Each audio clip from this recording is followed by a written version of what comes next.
கலைஞர் ஒரு சட்டத்தை கொண்டு வராரு, டிக்கெட் கட்டணம் குறைச்சா நல்ல பேர் அரசு கிடைக்கணும்னு சொல்லி அவருக்கு டிக்கெட் கட்டணத்தை குறைத்தால் நீங்கள் குறைக்கக்கூடாது, நீ அவர்கிட்ட ஃபைட் பண்ணுறீங்க, ஏன்னா உங்கள் சம்பளம் குறைஞ்சிரும் அப்படின்னு. அப்போ உங்களை என்ன வகையில் உள்ள ஒரு சிந்தனையாளர்னு சொல்கிறது? நீங்களே முடிவெடுங்க. இதை நான் ஏன் சொல்கிறேன்னா, இந்த ரசிகர்கள்லாம் புரிஞ்சுக்கிடணும். ஒரு ரசிகர்களுக்கு எதிராகவே நடக்கக்கூடியவர் தான் விஜய்ங்கிறத ரசிகர்கள் மேலே புரிஞ்சுக்கிடணும். இதில் ஏதாவது பொய் புரட்டு இருந்தால் என்கிட்ட பேச சொல்லுங்க. யாரையா சினிமாவில் நான் பார்க்காத காசா, நான் ஆட்சிக்கு வந்து நான் ஊழல்லாம் பண்ண மாட்டேன் அப்படிங்கிறாரு. ஆனால் ரோல்ஸ் ராய்ஸ் காரு, அதான் சார், ரோல்ஸ் ராய் கார்ஸை விடுங்க சார்.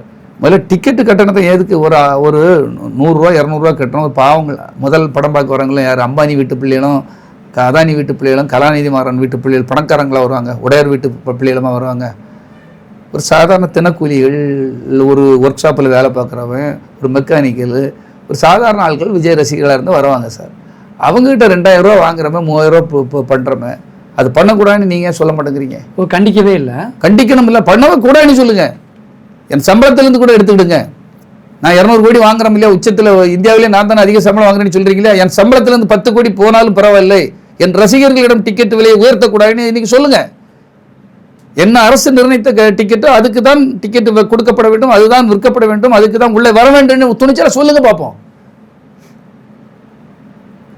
பலரும் கேள்வி கேட்குறாங்க இல்லையா, நீங்கள் ஊழல் இங்கே இருந்து கொண்டு வாங்க சார். இங்கே ஊழல் தானே. இதுக்கு பேர் என்ன சார்? 100 ரூபா டிக்கெட் 3000 ரூபாய்க்கு வாங்க, அதுக்கு பேர் என்னன்னு கேட்குறேன். ஊழல் தான், ஊழல் தானே. அப்போ உன் ரசிகர்களே ஊழல்வாதிகளாக ஆக்கிட்டு இருக்க. லஞ்சம் கொடுக்கறதும் தப்பு, வாங்குறதும் தப்புன்னு சொல்றீங்க. இங்கே ஆரம்பிச்சிருச்சு இல்லையா?